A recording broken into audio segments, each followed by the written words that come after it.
This is my In the Mix video by Raquel Gomez. The first thing I did was I filled each soda bottle with 16 ounces of water, and then I set the 3 pieces of paper in front of me.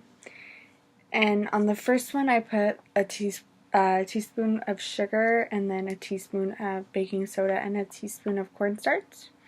And then I observed the powders like it said.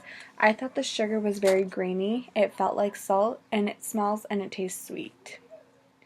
Cornstarch is a very, very fine powder, and it could spread easily. And what I mean by that, it is kind of reminding me of powdered sugar, where it's very messy. And it was very soft and powdery, and I did not taste it because I did not like the way it smelled.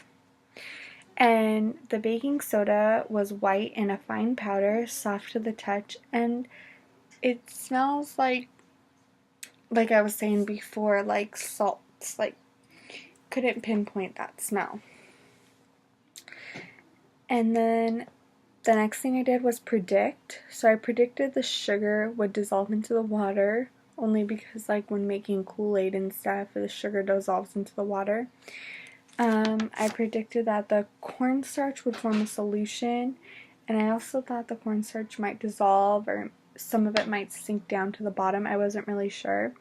And the baking soda I thought will form a solution also, and I thought it would dissolve.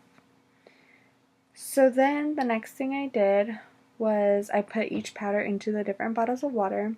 I placed the cap on the 3 bottles, and I shook it for 10 seconds. This is what happened from it. The sugar, some of it dissolved and sunk to the bottom of the bottle. Most of it actually did dissolve.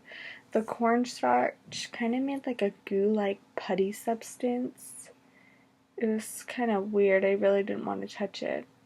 And the baking soda made a mixture, like it kind of exploded and sprayed up inside the bottle, and then it combined together, and it was like solution-like.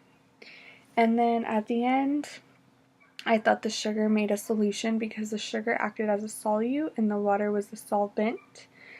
The cornstarch and the baking soda created suspensions.